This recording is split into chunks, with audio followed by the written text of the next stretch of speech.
What is up, everybody? Hope all is well. Good morning, good evening, whatever time zone that you are in. Listen, so I'm going over this clip because again, this is what the people say out of their own mouth. This is what they do. And you just have no other choice but to hear what they say and you take it for face value. You get what I'm saying? All right. So Jamal Bryant had this conversation with Bishop O.C. Allen. And this was a couple of months ago. So this is very recent. He sat down with Bishop O.C. Allen. And I even questioned him being there because I was like, whenever did Jamal Bryant ever back or support the LGBTQ? Make it make sense. Okay. Now, as I'm listening to this, I did say this when they first announced at iElevate that they were bringing Jamal Bryant. I said this. I said, why are y'all bringing this man? He does not support the LGBTQ. However, let me say this. Hey, everybody. Please make sure y'all hit that like and share button, okay? Please make sure y'all hit that like and share button. Please make sure you hit that like and share. Make sure you go and like the video, share the video.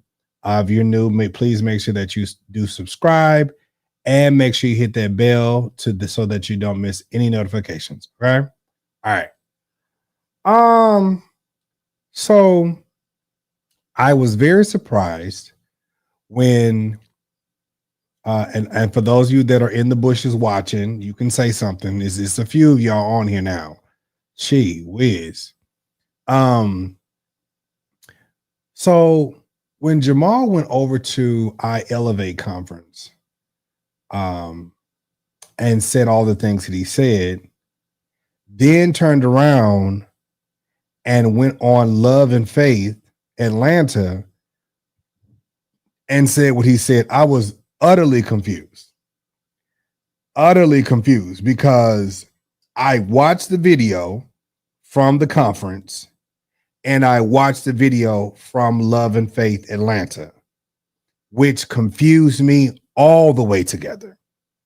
It confused me all the way together. So let's first watch this. Okay, let's watch this. Here we go. This question: would you ordain your son?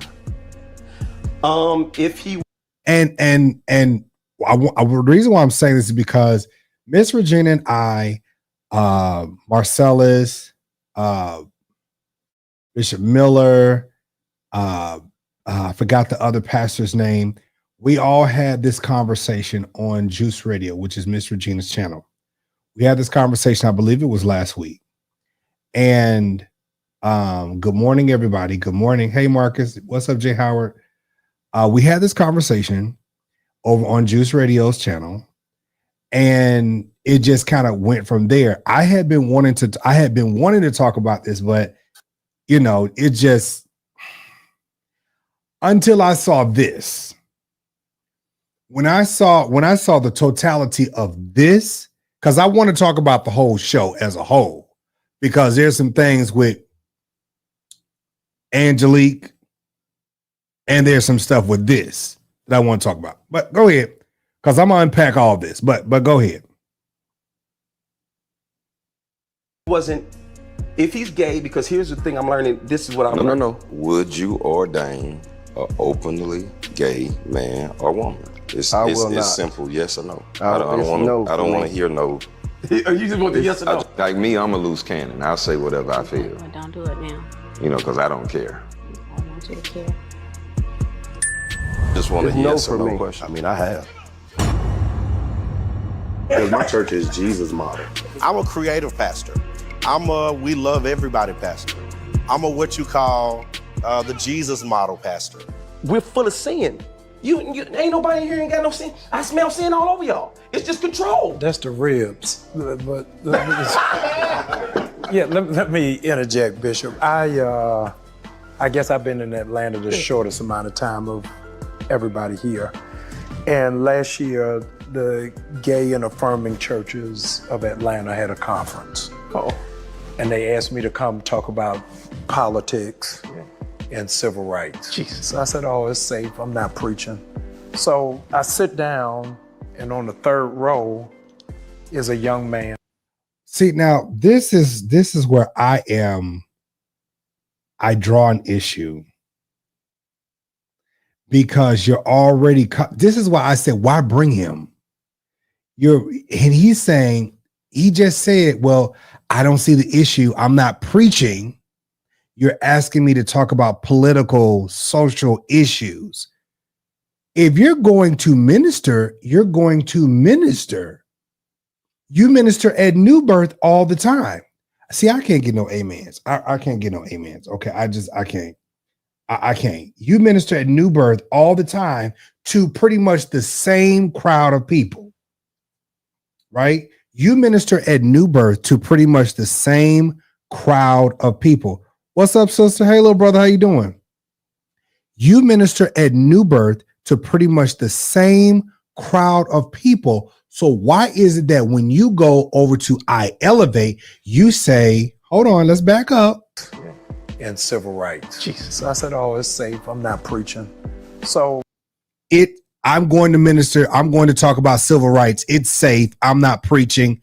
Like let's unpack that right there. Hold on. And last year, the Gay and Affirming Churches. The Gay and Affirming Churches. I mean, of Atlanta had a conference. And they asked me to come. And why is he over here talking, Jesus. You have a gay son.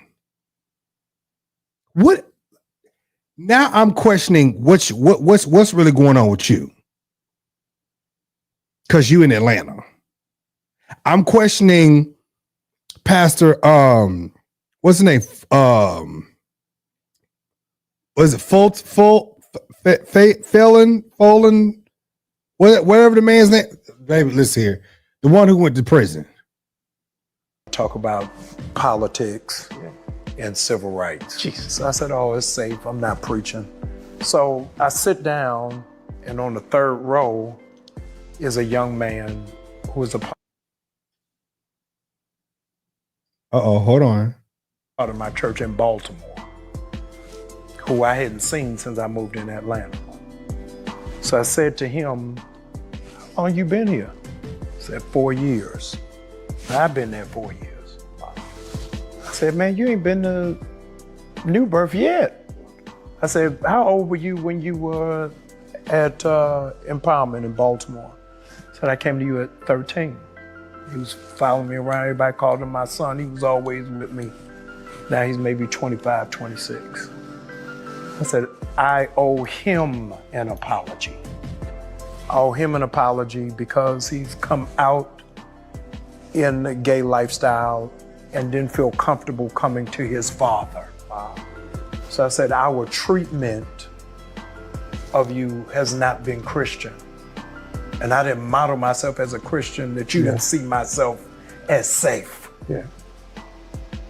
It went viral that I apologized To the community. to the community. Yeah. And what I stand on is the Black church in particular does not know how to disagree with grace. It's good. We That's disagree to condemnation, I agree. but don't know how to Yeah. say, hey man, Yeah. I hate beards, but I love you. Yeah. Yeah. Yeah. Because I think the Black church has taken, are the pioneers of cancel culture. Is that we gonna cancel before everybody. Somehow or another, we found the dogma of the gospel without the grace. That's what I don't like about church. That's really what, because we reject people. Now, here is what I have to say. You don't minister that same type of message at New Birth. You get what I'm saying? Because New Birth is very much so the same type of smell, the same type of church as the Vision UPPC. It's the very same type of church. Baby, the same folks that you see at Vision is going to be the same people that you're going to see at New Birth. Hello. You just got more of a diversity over there at New Birth than you do at the Vision Church. Okay?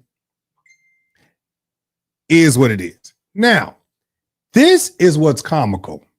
Now, this is a more lengthy video, but this is where you catch people in their lies. Now, he said, and I quote, so I said, our treatment, him an apology because he's 526. I said, I owe him an apology. I owe him an apology because he's come out in the gay lifestyle and didn't feel comfortable coming to his father. Wow.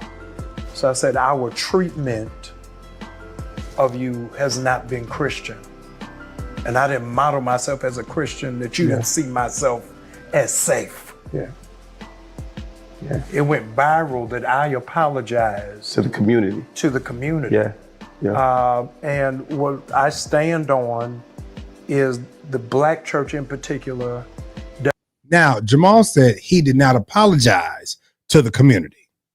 That's what Jamal said. He did not apologize to the community. But this was a 45-minute clip.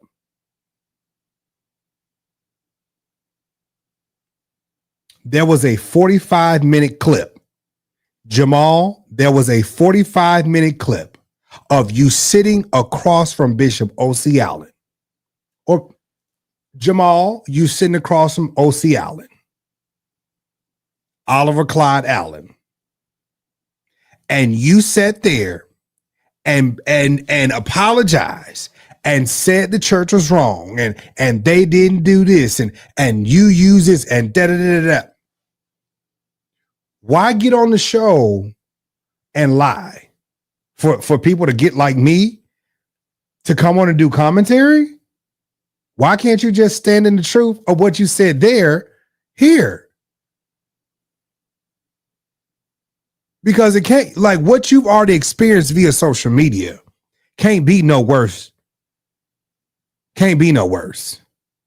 You had all type of adulteries, affairs, and all type of stuff like this, and you going to go speak up for the gays ain't gonna make things worse for you. You're already ministering at pretty much a same gender loving, openly accepting, everybody accepted type of church. You didn't took over a church where the man was sitting up here bashing the gays, but sleeping with young men. So let's not make things worse and stand in what you said. Period. But here we go.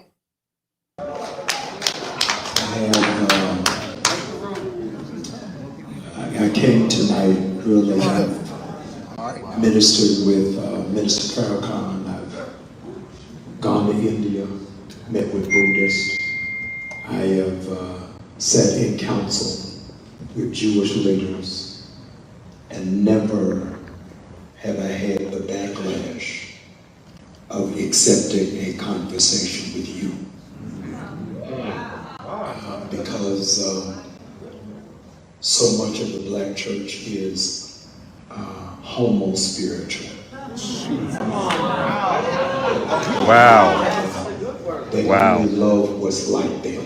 Oh, come on in here. But it is not that they can exercise that level of compassion. This is what I don't understand about Black folks. Not just gay Black people, but Black folks in general. Come on up in here. Yeah. Just sit there and be quiet. Okay. Just come on, be quiet. Just come on and listen, because when you're loud and y'all clapping and stuff, we can't hear what's going on. Right. Like I want to turn this up extra loud, but when I fool with this in my whole editing system, it makes it so loud that it's kind of distorted. Well, go ahead. Two of my spiritual sons are sitting in this. Now, here he said 2 of his spiritual sons. He said 2 of his spiritual sons. See, on the clip, he said 1. So make it make sense. Conference I raised in Baltimore, and 3 services at our church in Baltimore on Sunday. I go to the back door of the service and shake hands as my members are leaving out. And while they were leaving out, a young man, I hugged him, embraced him, and as I said to all of my members on their way out, love you, see you next week. And the young man stopped and said, you don't love me. I'm gay. And it convicted me in that moment that I have done more harm, that he felt unloved by somebody who should have been promoting the love of Christ. And the belligerent, flagrant homophobia that the Black church exercises really is not palatable for where we are in the 21st century. I sat and watched your choir come up and realized I've not been in a church. I preach in 3 different churches a week. I'm in 3 different cities a week. And I've not been in a church this year with this many tenors.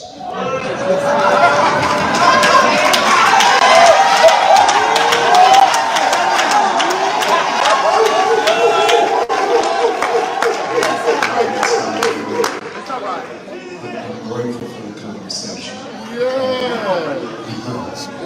I have no idea what we're supposed to be talking about tonight.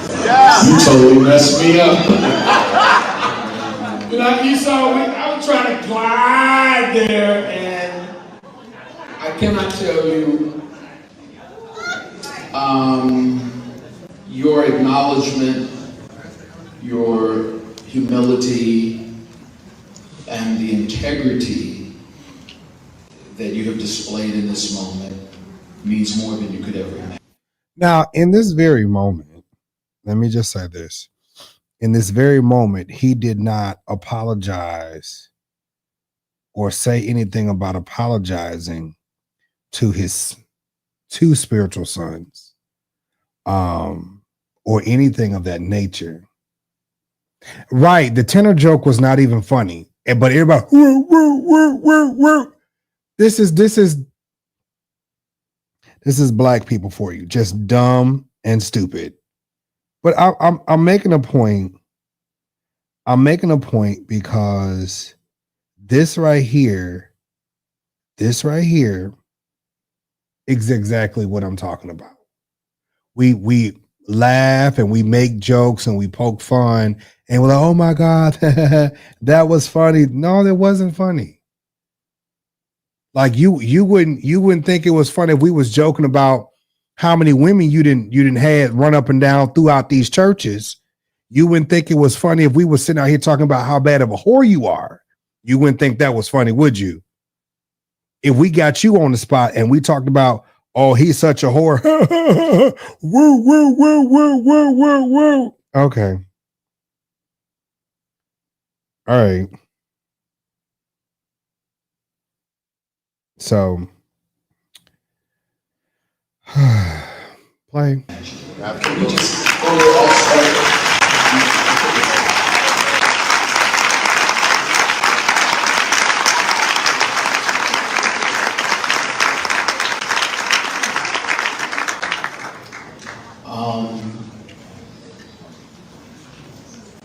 Many of us have needed that, and not just those of us who are in the LGBTQ community, specifically the trans community, and women, Black women in the Black church that comprise the majority, have needed this level of conversation. And I want to say thank you for having the courage to do that. And I've experienced the backlash in a certain kind of way as well. And I guess we're just gonna talk, right? Can we just talk? I guess we out here now. We out here, y'all. We out here.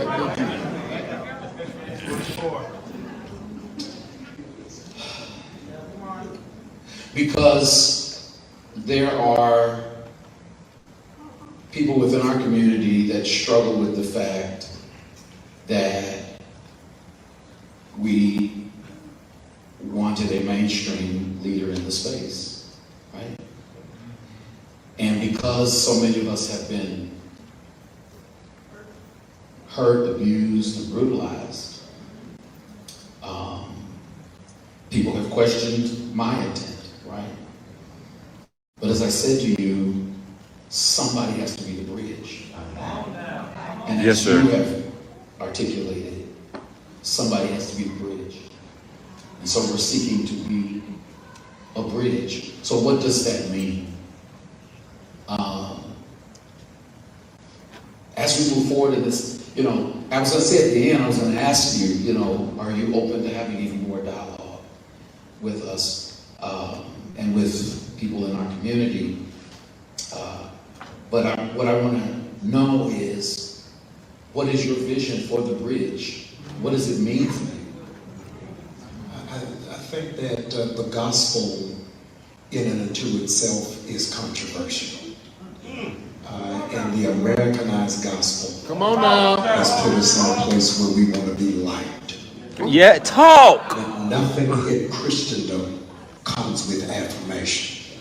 But we want to be coddled to know that it is okay. Faith is synonymous with risk. And most people are not prepared to take a risk, and yet they claim to be Christian. So it's only one that got out of the boat. Yeah. Come on now. And I want to thank you for going where, quite frankly, I shouldn't be in this seat, Bishop, because I am not one of the spiritual fathers. I'm your brother. So the fathers.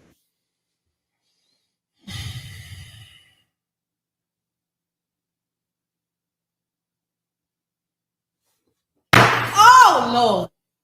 You're not one of the fathers.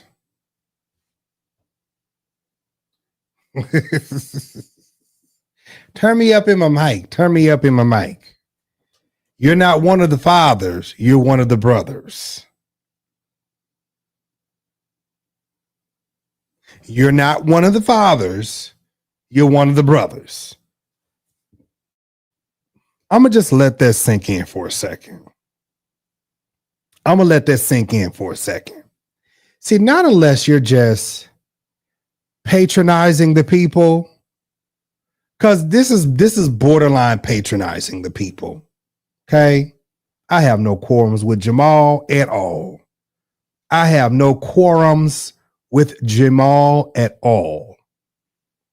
But you're saying things on this stage. You got the punkies out here in the audience that's just, oh, you say that. You got them going and hoorah and all this other stuff like this. But then you go right and leave this very setting and conversation and you say something totally different. Oh, I wasn't talking to everybody. I wasn't talking to everybody. I was just talking to my sons. Oh, really? I'm a brother. Mr. I'm a brother. Mr. I'm a brother, right? And you addressed everybody in this video. Like we have to become a bridge. The Bible is controversial. And see, like Marcella said, you have to pay attention to the words. And I've been saying this for years. You have to pay attention to what they're saying. Okay? You have to pay attention to what he is saying. Now, here is what the sister, Jamal's sister, said at New Birth. Preachers mention sexual orientation and preach 0 sermons about domestic violence, 0 sermons about sexual assault, 0 sermons about molestation, 0 sermons about racism. Oh, they got a lot of courage to make jokes about brothers who they consider feminine, but they have no courage to stand up for women who are being violated and children who are being abused. Don't tell me how big your God is if you won't stand up against abuse.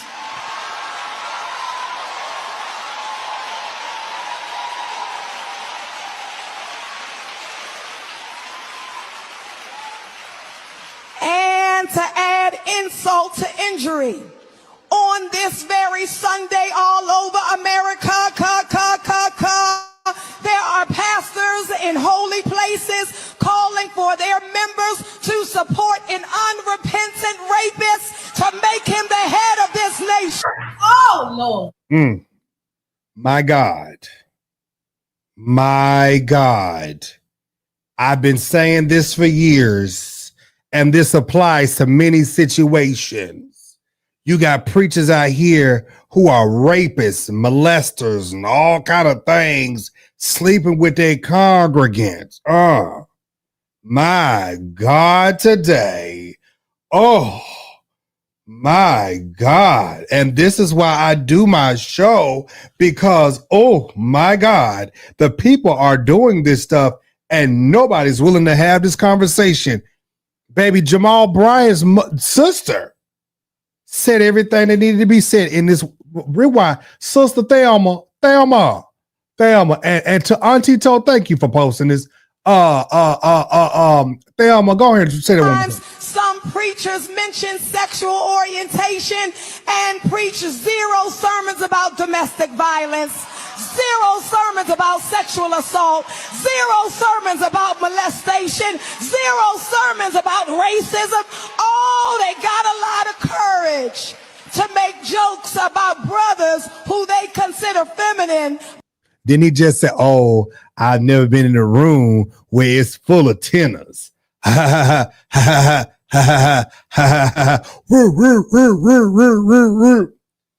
got even the gays. Like, they making jokes about you. They making jokes about you.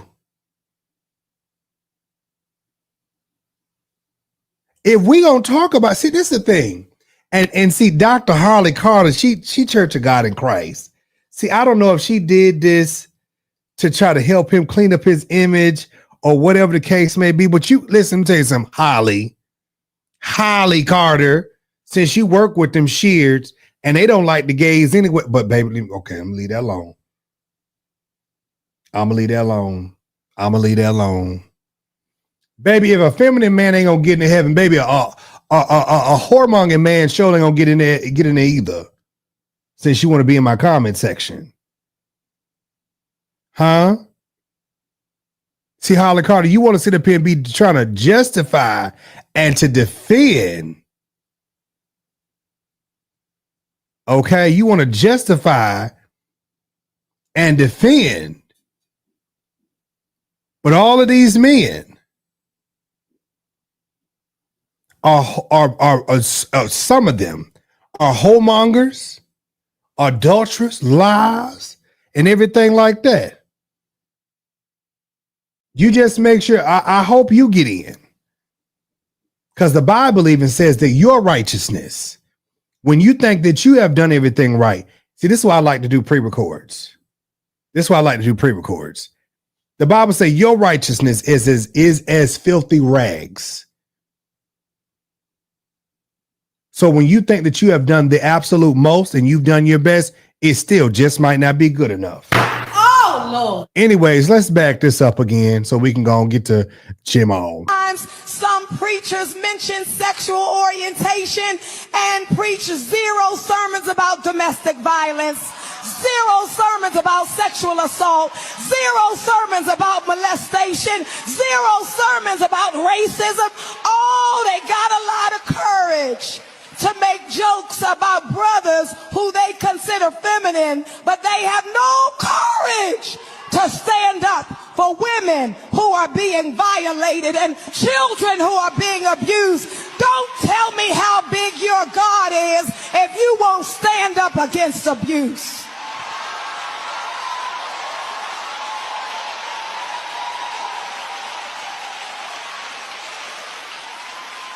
It's right there on my screen.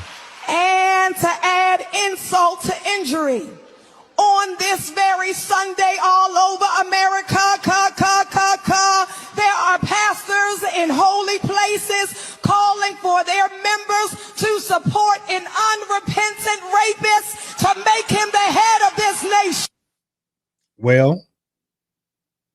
Well,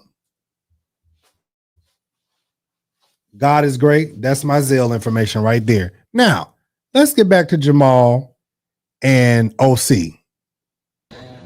Of mainline denominations need to have this conversation.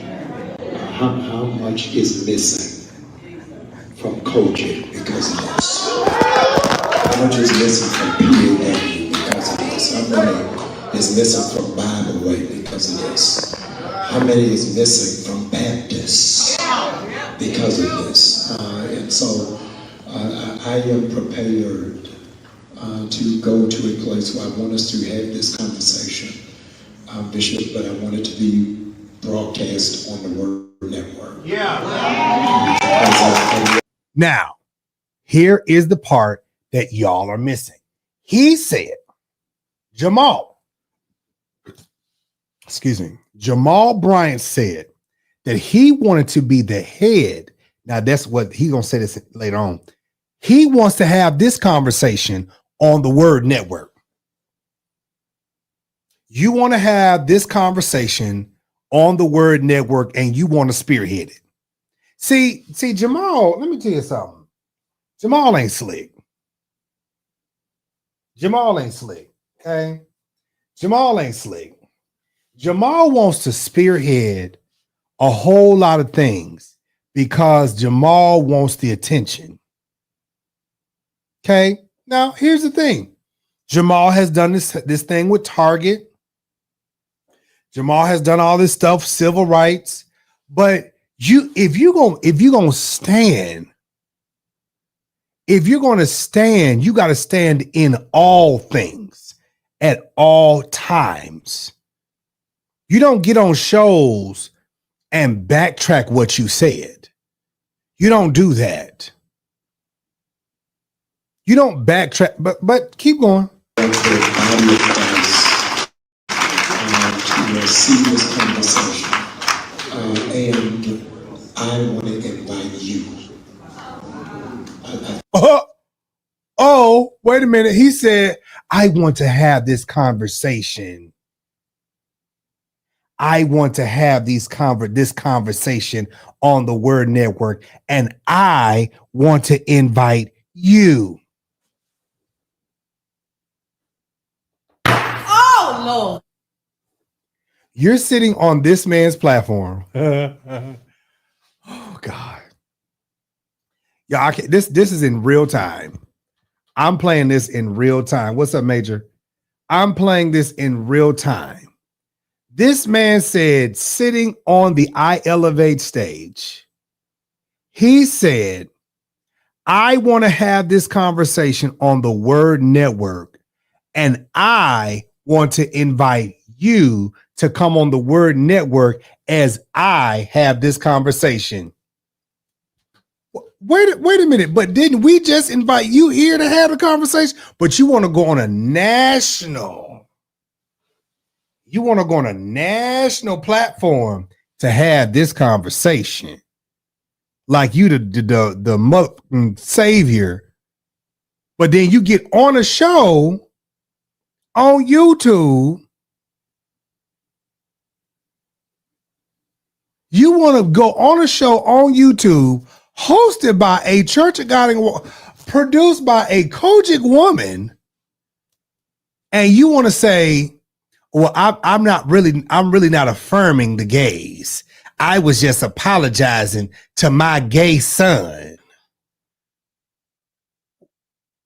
But then you go on this platform and you're wanting to build bridges, amend and forgive and apologize. What? Okay. I think it's out of order for the children of the mother church to wait for the mother to be a mother. I think that the church has to open up its arms to have this conversation, to have this dialogue. And so you have done your work. Let me do the rest.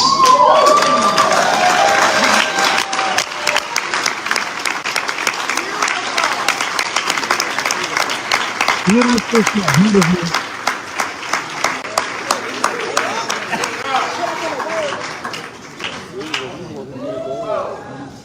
think this is what innovation is. We're here to talk about innovation, but this is innovative. What do you say to the mainline or mainstream leader, or even activists, or whatever, that will see this conversation? What are the steps that they should take if they're considering the bridge? And what steps do we take? Because it's complicated on our side of the street. Because number one, we're dealing with black trauma. Then you add religious trauma. Then we stay in our iElevate bubble. I'm asking two things. You understand? Yes. Does that sound like a fair question? Yes. What does the leader do? Yes. Because there's so many people, so many pastors, as you would probably know, yes, that desire to have this conversation, but they want to have it in secret. Yes. Because at the end of the day, they got to pay the mortgage. The church has got tithes. But people are dying. You know, we're dying. And we're dying not so much for affirmation, but we're dying for equity. We want to be seen as valuable as everybody else in the room, without compromising anything. And so I appreciate you affirming the work that we've done. I think what's important is the steps. What are the steps on both sides of the bridge to get to each other? You understand? Yeah. Nelson Mandela said, unforgiveness is drinking poison, hoping the other person gets sick. And so what is incumbent on this community is, are you prepared to forgive us? Or are you committed to unforgiveness? So there are people who came in the room with clenched teeth, trying to figure out why I'm here. Yeah, you felt it. I felt it. Yeah, where is this going? What does this mean? Can we receive that level of forgiveness? We talked about he's talking about, okay, let's unpack this. You said you came in the room and there was already apprehension, tenseness because you were there.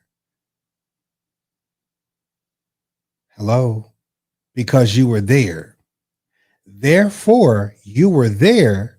People felt some type of way because they didn't know what you were going to say. And you're sitting here telling the people that we should forgive and we should love one another, and the church, especially the black church, has to repent. What is that? What is that? But then you go on a show and you say, that's not what I was doing. Then what were you doing? Like, baby, we don't do wordplay. Say what you say. Say what you say. Just like I have done before in previous situations. Oh, baby, I just can't. Oh, God.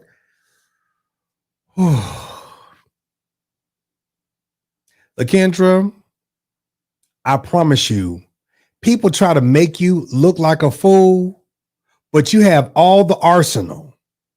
I'm going to say it one more time. People try to make you look like a fool, but you have all the arsenal. You have the videos, you have the receipts.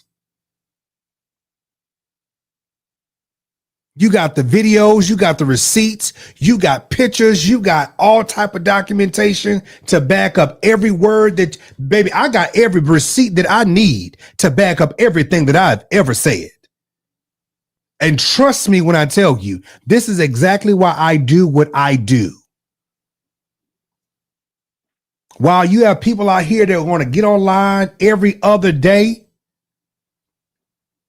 and try to talk about you're this, you're that, baby, I've never jumped on here and I ain't had no receipt. Are you serious? I've never jumped on this platform and I ain't never had no receipt.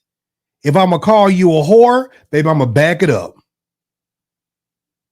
I'm gonna back it up. If I'm gonna call you an adulterer, I'm gonna back it up. If I'm gonna say you're a lying preacher, I'm gonna back it up. If I'm gonna say you're a false prophet, I'm gonna back it up. And I promise you, I don't care what hoodoo, I don't care what word Bible magic you try to use, I don't care what soothsayer, Lord, line, who, which, whatever you go to. Baby, you can't, baby, it ain't gonna work over here. It ain't gonna work over here. While you're speaking words because you want me dead and you want me to look a fool and you want to embarrass me. Oh, baby, you don't worry about it. Huh. Don't worry about it. Don't worry about it. Don't worry about it. They said I walk with death anyways. The pandemic, there emerged a phraseology of toxic masculinity, but we do not talk about fragile masculinity. And fragile masculinity is, can I hug and embrace you without questioning my own sexual identity? Jamal, if you're just addressing your sons, what's this? Dr. Bryant. With their own Nicodemus syndrome that have to see behind closed doors. Are dealing with their own suppressed closet lifestyle.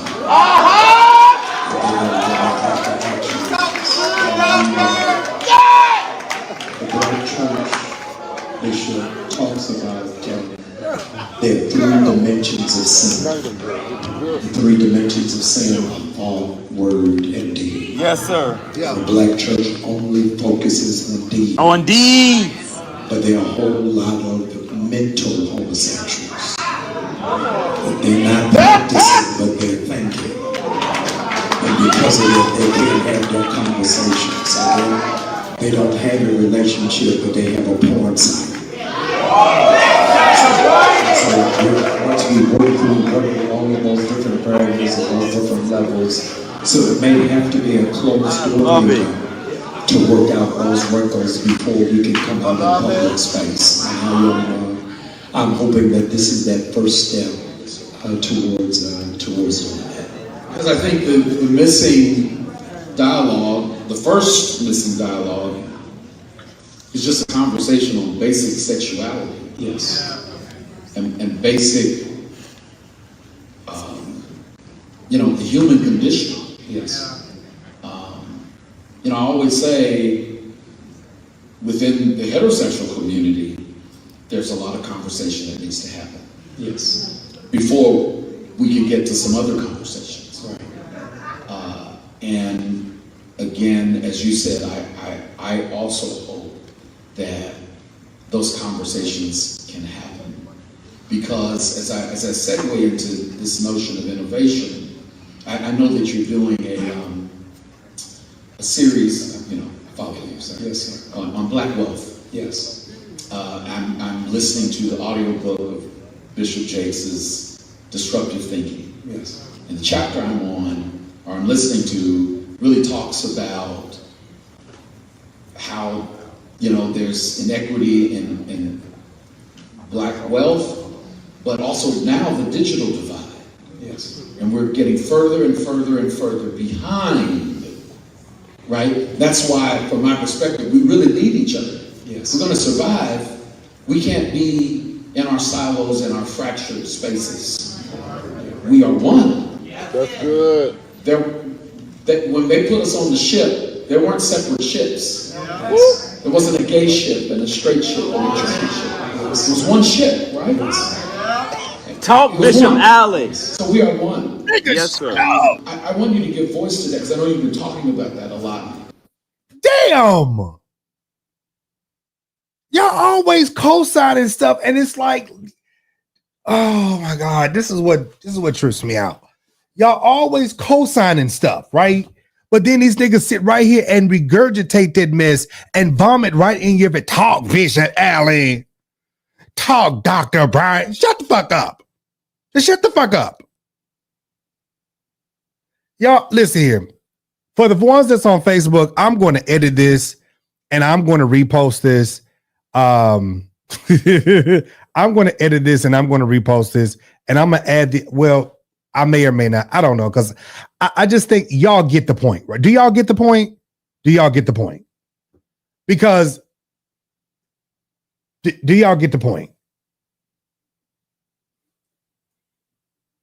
Like you say, you're talking out of one side of your mouth, and then you're saying something else out of the other side of the mouth.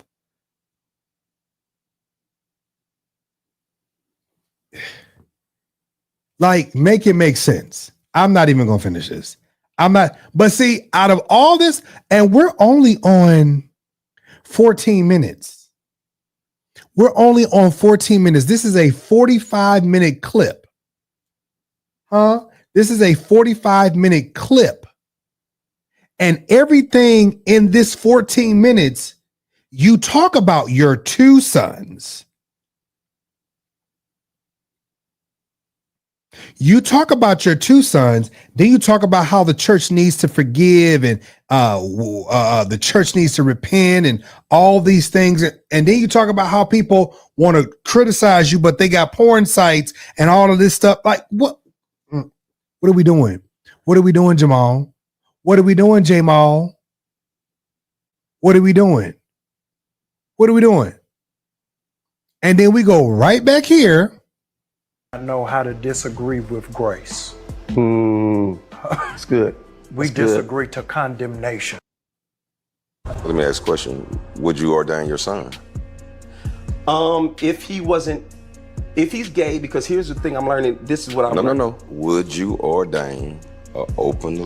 And see, this is the problem even with Haddon, with Dietrich Haddon's brother. You just said if, and these are the words that came out of his mouth. If he wasn't gay, that's what came out of his mouth. Don't tell me how much you love your son. Don't tell me how much you love your son. He is gay. I love my son. I love my son. But if he wasn't gay, first of all, you're not God. And I don't give a damn what that Bible say, because obviously we have learned, for those of us who got knowledge enough, we understand that the Bible has been changed and changed and changed time and time. Baby, the Bible is a one big spell book. Okay. Everybody reading out this Bible. You got church folks reading out this Bible, chanting and hoorahing spells and stuff. I got niggas right now trying to put spells on me, but it won't work. Oh, Lord. Because, baby, you'll die before anything ever happened to me. Trust me on that. Oh, Lord. But y'all want to tell me about what the Bible say. Carry on. Let me ask a question. Would you ordain your son? If he's gay, because here's the thing I'm learning, this is what I'm learning. No. Would you ordain an openly gay man or woman? It's simple, yes or no. I don't want to hear no. You just want the yes or no? Like me, I'm a loose cannon. I'll say whatever I feel. Well, don't do it now. You know, because I don't care. I want you to care. Just want a yes or no question. I mean, I have. Because my church is Jesus' model. I'm a creative pastor. I'm a we love everybody pastor. I'm a what you call the Jesus model pastor. We're full of sin. You ain't nobody in here ain't got no sin. I smell sin all over y'all. It's just control. That's the ribs. But yeah, let me interject, Bishop. I guess I've been in Atlanta the shortest amount of time of everybody here. And last year, the gay and affirming churches of Atlanta had a conference. And they asked me to come talk about politics and civil rights. Jesus. So I said, oh, it's safe, I'm not preaching. So I sit down, and on the third row is a young man who is a part of my church in Baltimore, who I hadn't seen since I moved in Atlanta. So I said to him, how long you been here? He said, 4 years. I've been there 4 years. Wow. I said, man, you ain't been to New Birth yet. I said, how old were you when you were at Empowerment in Baltimore? He said, I came to you at 13. He was following me around. Everybody called him my son. He was always with me. Now he's maybe 20. You mean to tell me? Now this is where you got to use your critical thinking. This is where you have to use your thinking caps, people.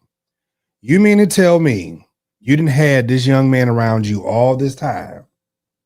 Now we gonna end this here because maybe I'm almost at an hour at 5:53 in the morning. You mean to tell me you didn't have this 13-year-old around you all this time, and you can't see that he's a young daughter of God, or even just, you know, a gay little boy? Like, especially if what you're describing him now, you didn't know? Now, Jamal, I don't want to go too deep in this. I don't want to go too deep in this, Jamal. Mr. Kappa. Mr. Mason, man. I don't want to go too deep in this. But Jamal, it takes one to know one. Huh? Oh, Lord. You can't act like you blind. Talking about that's your son.